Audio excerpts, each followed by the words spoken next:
apapun omongan bom-bom, apalagi menyuruh dengan secara tidak langsung nyuruh saya ke Indonesia. Tuhan Yesus bilang begini, Pak Bom-bom,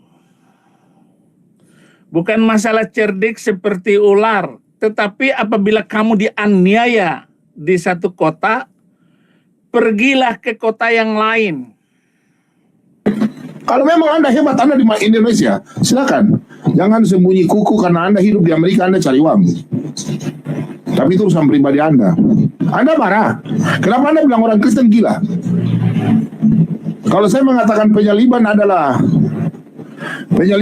karya keselamatan, penyaliban adalah rencana Allah, kenapa Anda bilang saya orang gila? Ini room saya, terserah. Kau mau teriak kah? Ibu Sofi mau teriak di room, terserah. Kalian masing-masing punya room.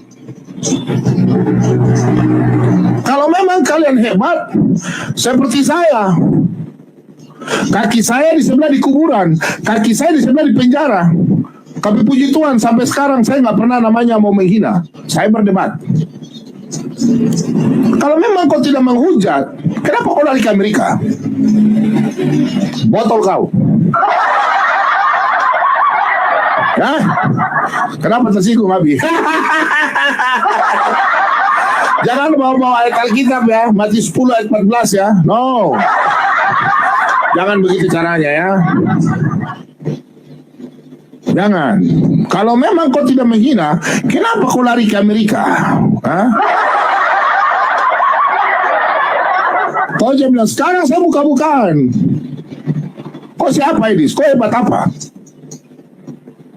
Kau ini kau ini Kau hebat karena kau menghujat. Kau Alkitab kau di bawah saya nih, kau jauh. Biarin. Nah ini sesama Kristen kok saling menghina. Kemarin itu saya bilang masalah penyaliban. Karena ada orang Kristen yang berpikir bahwa penyaliban itu adalah rencana Bapa di surga. Jadi yang menyalibkan Yesus itu Bapa di surga. Makanya saya bilang kemarin, berarti orang tersebut tidak waras lagi. Mana Oke, saya minta Pak Idris bisa klarifikasi. Menurut Pak Idris, klarifikasi Yesus penyaliban ini ada rencana iblis atau rencana Allah Bapa? Rencana iblis. Bisa tunjukkan data-data Alkitabnya, silakan. Oh boleh. Coba Pak Bom membuka dulu Yohanes pasal yang ke 8. Baik.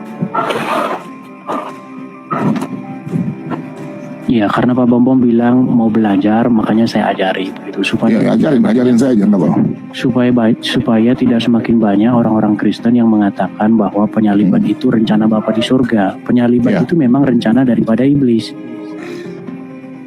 Tapi sekalipun demikian, justru lewat penyaliban itu rahmat Tuhan dinyatakan. Coba silakan. Yohanes 8 ayat berapa? Yohanes pasal yang ke-8. Sudah ketemu? Ayat berapa? Ayat. Kita mulai dari ayat yang ke-43. Sabar, Wira tolong buka ya. Ayat berapa? 43. Kita mulai dari 42 sampai 44.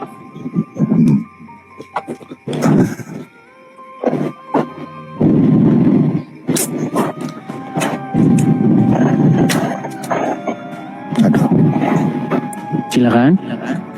Oke, saya baca ya. Ini tafsirannya Edis ya. Saya nggak tafsir. Kita nggak boleh nafsir. Apa yang tertulis saja. Silakan. Kata Yesus kepada mereka, jikalau Allah adalah Bapa. Kata Yesus kepada mereka, orang-orang Yahudi yang lagi diskusi sama Yesus. Betul. Terus? Kata Yesus kepada mereka, jikalau Allah adalah Bapamu, kamu akan mengasihi aku, sebab aku keluar dan datang dari Allah. Dan aku datang bukan atas kehendakku sendiri, melainkan Dialah yang mengurus aku. Apakah sebabnya kamu tidak mengerti bahasaku? Sebab kamu tidak datang menangkap firmanku. Iblislah yang menjadi bapamu, dan kamu ingin melakukan keinginan-keinginan bapamu. Ia adalah pembunuh manusia sejak semula, dan tidak hidup dalam kebenaran. Sebab di dalam dia tidak ada kebenaran. Apabila ia berkata dusta, ia berkata atas kehendaknya sendiri. sebab ia adalah pendusta dan bapa segala dusta. Ini menurutmu penafsiranmu, saudara? Tidak, di situ yang ingin membinasakan Yesus siapa? Iblis. Ya betul. Salah. Jadi Itu penyaliban. kamu penafsiranmu salah, saudaraku. Sebentar, begitu Justru- pelan-pelan ya, pelan-pelan. Silakan. Di situ Tuhan kita Yesus sedang berdiskusi dengan ahli-ahli Taurat dan orang-orang Betul. Farisi, di mana ahli-ahli Taurat berusaha untuk membinasakan Yesus, betul? Lanjut aja, kamu ngomong lanjut aja. Bukan, saya konfirmasi dulu, betul atau salah? Bagaimana, ulang? Keinginan untuk membinasakan Yesus adalah keinginan ahli-ahli Taurat dan orang-orang Farisi, betul atau salah? Atau Betul. keinginan murid-murid? Bukan. Oke. Ahli Taurat, lanjut. Oke, siapakah yang menjadi bapaknya ahli Taurat dan orang-orang Farisi itu? Iblis. Iblis. Dan keinginan siapakah itu? Untuk membinasakan Yesus? Keinginan manusia itu ahli Taurat. Menurut Tuhan Yesus keinginan siapa? Orang ahli Taurat itu. Sekarang saya tanya, free will? Menurut kamu free will Bukan, atau kita jangan kebebasan? kemana-mana dulu. Sebentar. Gini, Saya mau maksud belajar gini, sama kamu. Saya mau kalau belajar Pak sama Bobo kamu. mengundang saya mau belajar, biar saya ajarin sebentar. Enggak, kamu yang ngajarin Jadi- saya. Enggak apa-apa, terus. Nanti saya bertanya ya. Jadi ayat itu jelas, iblislah yang menjadi Kasihan, ya. bapamu dan kamu ingin melakukan keinginan bapamu. Jadi keinginan untuk menyalibkan Yesus itu adalah keinginan iblis, bukan keinginan Bapa di sorga. Bagaimana ada seorang Kristen mengatakan bahwa penyaliban itu keinginan Bapa di sorga? Nah, Sudah. itu yang pertama. Kemudian yang kedua, coba buka Korintus 1 Korintus 2.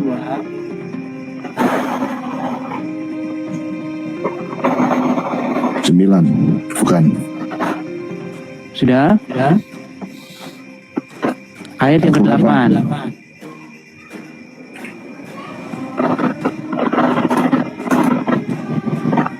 Silakan dibaca. Tidak ada dari penguasa dunia ini yang mengenalnya. Mengenal Sebab siapa kalau- itu? Tidak ada dari penguasa ini yang dunia ini yang mengenalnya. Ya, Tuhan. mengenal siapa? Nyari itu siapa? Tuhan. Bentar, saya baca dari atas dulu. Silakan. Sungguh pun demikian kami dari ayat 6 ya. Sungguh pun demikian kami memberikan hikmat di kalangan mereka yang telah matang, yaitu hikmat yang bukan dari dunia ini, yang bukan dari penguasa-penguasa dunia ini, yaitu penguasa-penguasa yang akan ditiadakan. Berarti iblis ya. Tetapi yang kami beritakan ialah hikmat Allah yang tersembunyi dan rahasia, yang sebelum dunia dijadikan telah disediakan Allah bagi kemuliaan kita. Tidak ada dari penguasa dunia ini yang mengenalnya. Sebab Mengenal kalau siapa? sekiranya, sebentar, kau diam dulu. Tidak ada dari penguasa ini yang mengenalnya. Sebab kalau sekiranya mereka mengenalnya, mereka tidak menyalibkan Tuhan yang mulia. Iya, jadi Oke. yang menyalib Yesus itu adalah orang-orang yang tidak mengenal Yesus, adalah orang-orang para penguasa yang tidak mengerti hikmat Tuhan. Jadi Berarti orang bagaimana? itu orang berdosa bukan? Ya jelas. Oke, orang berdosa ya. Orang berdosa ya. Maksud saya begini, saya cuma menyampaikan begini saja Pak Bombo. Keinginan Bapa di surga itu adalah supaya Tuhan Yesus taat menghadapi penyaliban itu, bukan supaya Bapak itu supaya Bapak ingin bahwa Yesus disalibkan, bukan begitu. Bapa di surga ingin supaya Yesus taat, bahkan menghadapi penyaliban pun dia harus maju, tidak melarikan diri dari penyaliban itu. Sudah? Oke, saya rasa Saya boleh- Pak Bombo. Sabar. Sabar. Jangan kau lari. Saya mau bertanya. Jangan kau lari sini. Jangan kau buang kincing baru kau lari. Kurang ajar ini Edis. Kau jangan begitu. Saya belum bertanya loh. Ini sesat ya. Dengar, ini sesat ya. Saya belum jawab. Baik. Kita mulai ya. Ya, teman-teman sekalian, selamat sore ya, teman-teman. Apa kabar teman-teman? Mudah-mudahan kabar teman-teman sekalian baik-baik dan sehat-sehat selalu ya. Ya, jadi saya ntar dulu ya. Duduknya yang bagus dulu nih.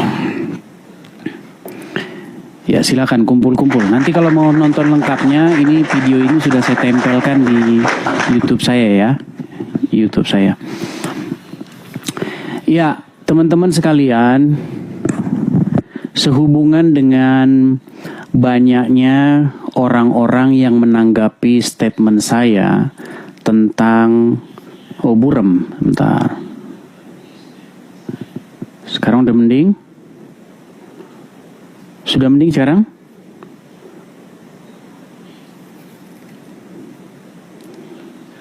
Sudah lebih jelas? Oke, baik. Oke. Ya, sehubungan dengan banyaknya orang-orang yang menanggapi pernyataan saya tentang penyaliban itu adalah kehendak iblis, atau penyaliban Tuhan Yesus itu adalah keinginan si jahat atau iblis atau setan, maka saya ingin menjelaskan kepada kalian kenapa saya bisa mengatakan seperti itu. Jadi ada orang-orang termasuk para, dalam tanda kutip ya, apologet kambuhan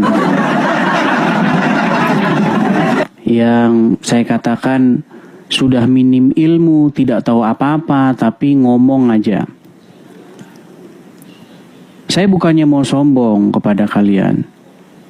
Saya akan ungkapkan kenapa saya mengatakan bahwa penyaliban Tuhan Yesus itu adalah keinginan iblis, bukan keinginan Bapa di surga.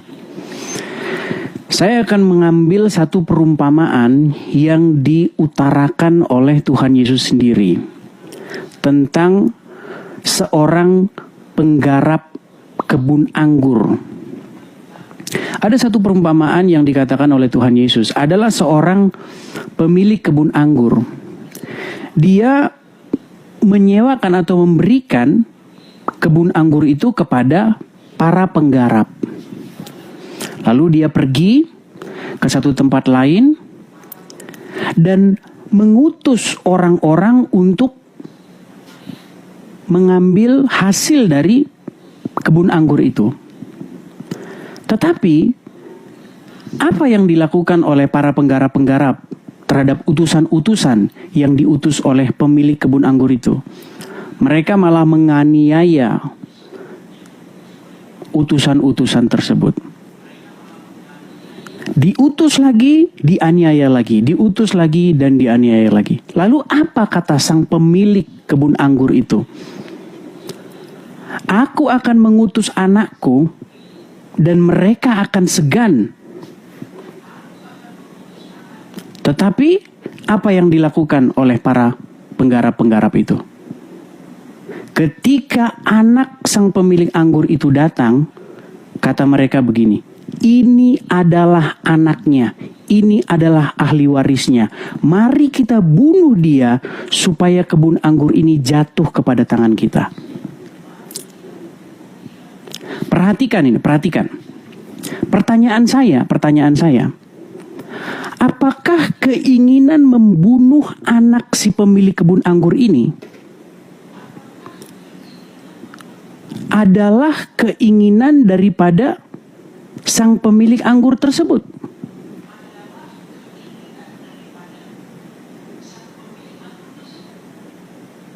Coba. Tentu tidak. Karena keinginan sang pemilik anggur itu adalah supaya anak tersebut dihormatinya. Supaya anak tersebut diterimanya. Tetapi para penggarap-penggarap ini justru membunuh sang anak pemilik anggur tersebut. Jadi ketika Anda mengatakan bahwa penyaliban atau pembunuhan terhadap Yesus itu adalah keinginan Bapa di sorga, makanya saya bilang Anda tidak waras lagi.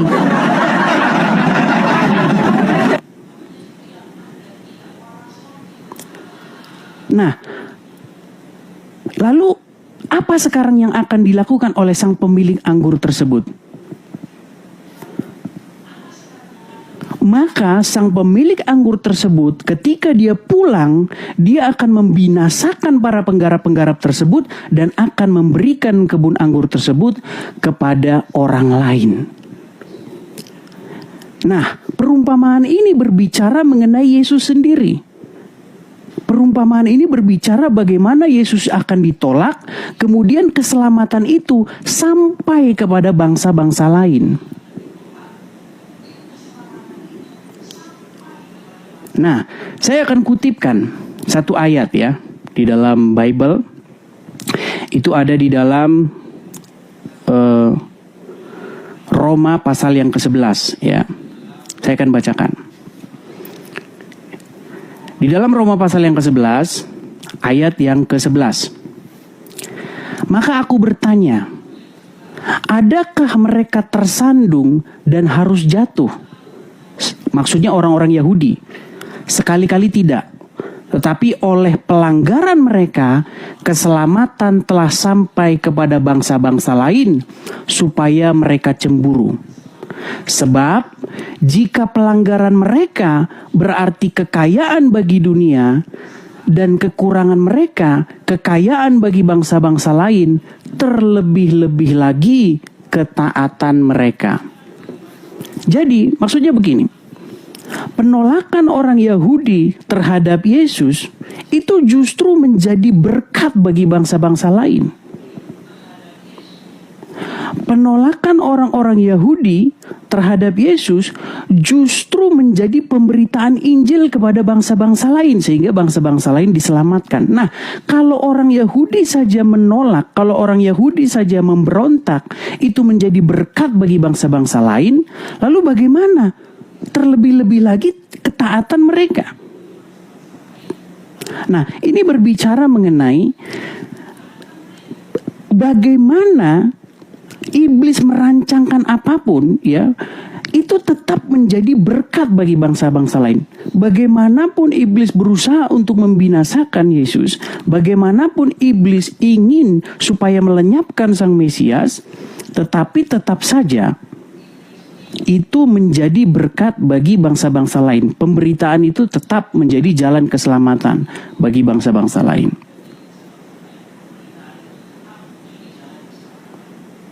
Nah, sekarang yang jadi masalah adalah ketika Anda mengatakan bahwa keinginan dari Bapa itu adalah supaya sang penggarap-penggarap itu membunuh anaknya sendiri. Bapak tidak menginginkan itu. Bapak menginginkan supaya anak itu diterima oleh para penggarap kebun-kebun anggur itu. Sama juga seperti Bapa di surga, dikatakan di dalam Yohanes pasal yang pertama, oleh karena besar kasih karunia Allah akan dunia ini, sehingga ia mengaruniakan anaknya yang tunggal, supaya setiap orang yang percaya, bukan menyalip, setiap orang yang percaya kepadanya tidak binasa, melainkan beroleh hidup yang kekal. Jadi keinginan Bapa di surga itu supaya orang Yahudi percaya kepada Yesus. Keinginan Bapa di surga supaya orang-orang percaya kepada Yesus. Bukan untuk disalibkan. Begitu loh. Tetapi sekalipun mereka merancangkan yang jahat, tetap saja rencana Bapa itu tidak akan gagal. Karena iblis tidak akan bisa menggagalkan rencana Bapa. Begitu. Saya kasih contoh misalnya. Ini permisalan. Kalau Yusuf itu tidak menjadi, ketika Yusuf dibuang ke sumur, ketika Yusuf ingin dilenyapkan oleh keluarganya, ketika Yusuf ditolak oleh keluarganya, justru itu menjadi jalan bagi keselamatan bangsa-bangsa lain. Justru menjadi jalan berkat bagi banyak bangsa. Banyak bangsa mendapat makan karena itu. Pertanyaannya begini, apakah keinginan untuk melenyapkan Yusuf, keinginan untuk membuang Yusuf ke sumur, apakah itu rencana Bapa di surga? Tidak, itu tetap saja rencana setan. Tetapi bagaimana di situ Bapa di surga merubah rancangan yang jahat itu menjadi jalan keselamatan. Nah, begitu juga penyaliban. Penyaliban itu yang adalah rancangan iblis dirubah menjadi jalan keselamatan bagi bangsa-bangsa lain. Yesus ditolak saja jadi berkat bagi bangsa-bangsa lain. Yesus disalibkan saja menjadi keselamatan bagi bangsa-bangsa lain. Apalagi Yesus diterima. Gitu loh. Saya akan buat satu umpama lagi. Ini terakhir nih, terakhir. Baru habis ini kita buka sesi diskusi. Ini supaya lebih mudah ya, karena banyak orang-orang awam. Misalnya ada seorang gembala atau seorang pendeta. Dia punya satu gereja dari gubuk yang reot. Jemaatnya 5 orang. Dia seorang pemberita Injil. Tapi masyarakat di situ tidak terima, nggak mau di situ ada pemberitaan Injil. Maka orang-orang membakar gereja itu dengan tujuan apa? Melenyapkan Injil dari situ, melenyapkan jemaat Kristen dari situ. Dibakar gereja itu. Tetapi karena pendeta itu memegang teguh firman Tuhan, maka dia tidak membalas dengan membakar rumah ibadah mereka. Dia tidak membalas dengan membakar rumah ibadah orang-orang yang membakar gereja ini. Dia tetap diam.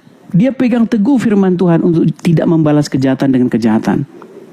Lalu, karena dia seperti itu, kabar tentang pembakaran gereja itu sampai kepada banyak orang. Sehingga banyak orang akhirnya membangun gereja yang reot itu menjadi gereja gedung yang besar. Orang yang tidak tahu di situ ada gereja, jadi tahu di situ ada gereja. Yang jemaatnya 5 sekarang jadi 100. Apa pesannya di sini? Bahwa Tuhan sanggup mengubah rancangan jahat menjadi jalan keselamatan. Tuhan sanggup membuat rencana iblis, menggagalkan rencana iblis menjadi rencana keselamatan, rancangan keselamatan. Nah, pertanyaannya sekarang begini. Rencana siapa itu pembakaran gereja? Apakah rencana Bapa di surga? Ya bukan, peang. Apakah Bapa di surga dalang pembakaran gereja itu? Ya tidak. Kalau Bapa di surga dalang pembakaran gereja itu, artinya orang-orang yang membakar gereja itu jangan ditangkap polisi. Jangan dihukum. Mereka harus dikasih penghargaan. Mereka harus dikasih reward. Nah, begitu juga penyaliban Yesus. Orang-orang yang menyalibkan Yesus itu, mereka itu ada di pihak iblis. Dan Bapa tidak menginginkan itu. Seandainya itu rencana Bapa, maka orang-orang yang menyalibkan Yesus itu harus dikasih penghargaan. Seandainya Bapa menginginkan supaya Yesus disalib, seandainya Bapa di surga menginginkan supaya anaknya disalib, maka orang-orang yang menyalib Yesus itu perlu diberikan penghargaan. Iblis berjasa, kata orang Islam. Betul kata orang Islam jadinya. Gitu loh. Jadi iblis tidak merencanakan sebuah keselamatan, tidak.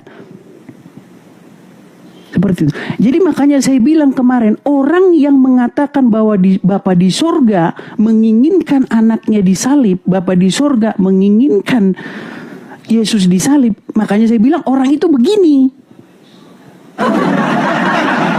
Nah, banyak orang Kristen, teman-teman, banyak orang Kristen itu hanya latah saja mengatakan, oh, salib adalah keselamatan. Saya setuju salib adalah keselamatan. Saya setuju bahwa salib adalah kekuatan Allah. Saya setuju bahwa dari salib itulah kita menjadi diselamatkan. Tetapi bagaimana detailnya, bagaimana kronologisnya, Anda harus paham juga. Jangan cuma ngomong, oh, salib keselamatan, salib keselamatan. Ditanya rinciannya Anda nggak tahu. Seperti itu. Jadi saya harap dengan penjelasan saya ini kalian sudah paham, ya. Konteks pada waktu itu saya adalah sedang berdebat dengan seorang Islam, namanya Yusuf PA, yang mengatakan iblis berjasa dalam penyaliban. Iya, jelas iblis berjasa dalam penyaliban kalau Anda berpikir bahwa Bapa di surga menghendaki penyaliban itu. Sama seperti tadi loh, perumpamaan tadi. Ketika gereja itu dibakar, apakah itu keinginan Bapa di surga? Tidak. Kalau itu keinginan Bapa di surga, artinya orang-orang yang membakar itu patut mendapatkan penghargaan dari Bapa di surga. Gimana? Apakah mereka berjasa dalam hal membuat gereja itu semakin besar dan jemaatnya semakin besar? Tidak. Mereka tidak berjasa sama sekali. Begitu. Yang berjasa adalah pemerintah dan orang-orang yang membangun gereja itu. Begitu loh. Inilah makanya saya bilang bahwa Bapa di surga itu mengungguli iblis. Rencana iblis itu dikalahkan oleh rencana Bapa di surga. Kalau Anda tidak paham lagi, ya makanya saya bilang kembali ke sekolah minggu. Saya ini sudah menghabiskan energi saya, sudah berkecimpung dalam dunia seperti ini 13 tahun. Saya sudah pernah bilang, orang yang baru belajar bermain pedang, jangan bermegah diri terhadap orang yang sudah menggantungkannya. Jadi kepada para orang-orang yang dalam tanda kutip ngaku-ngaku apologet, bagusan kamu belajar dulu lah. Orang kamu aja baru kemarin sore munculnya. Saya bukan mau sombong teman-teman. Itu anak-anak kemarin sore semua itu. Secara umur mungkin lebih tua. Tapi ketahuilah, anak kemarin sore baru muncul dalam dunia perdebatan.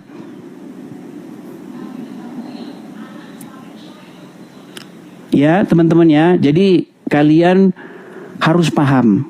Sebenarnya ini bukan tugas seorang apologet.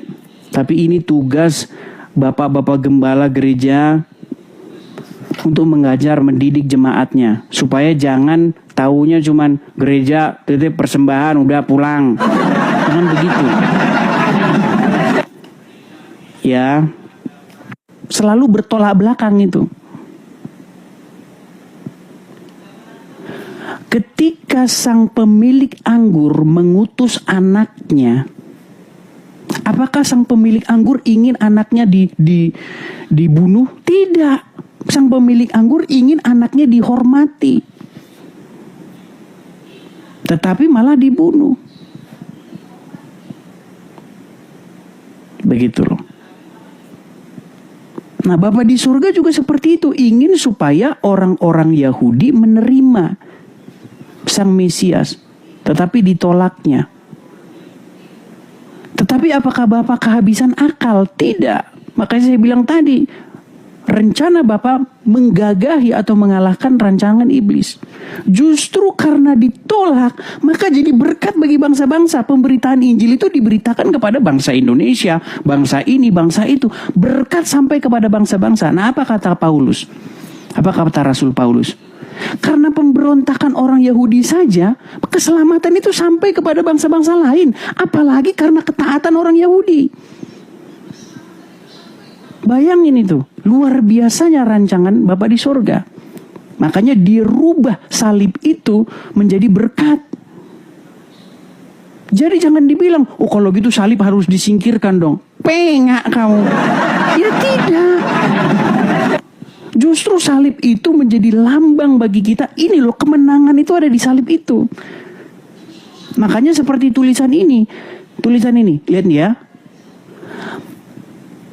Apa ini bacaannya nih? Teman-teman kelihatan ya? Keinginan. Aduh sebentar. Jadi, penyaliban Tuhan Yesus adalah kehendak iblis. Iya, penyaliban Tuhan Yesus itu kehendak iblis. Kehendak Bapa di surga adalah agar Yesus menghadapi penyaliban itu. Ketika di Taman Getsemani, apa doa Tuhan Yesus? janganlah kehendakku yang terjadi, melainkan kehendakmu. Maksudnya kehendak Bapa itu apa? Supaya Yesus disalib? Ya bukan, gimana? Kehendak Bapa di sorga itu supaya Yesus menghadapi penyaliban itu. Nggak lari kayak nabi tetangga sebelah yang lari dari penyaliban, kemudian ditukar sama orang lain. Bukan begitu. Makasih Kak Ceki. Beberapa kali iblis itu ingin supaya Yesus itu menaklukkan diri, supaya Tuhan Yesus menaklukkan diri. Semua ini akan kuberikan kepadamu jika engkau sujud menyembah kepadaku. Jadi apa keinginan iblis itu? Keinginan iblis itu adalah supaya Yesus menaklukkan diri kepada iblis. Supaya Yesus melakukan pemberontakan, supaya Yesus memimpin orang-orang untuk menggulingkan kekuasaan Roma. Kan itu yang diinginkan. Murid-murid juga menginginkan hal seperti itu.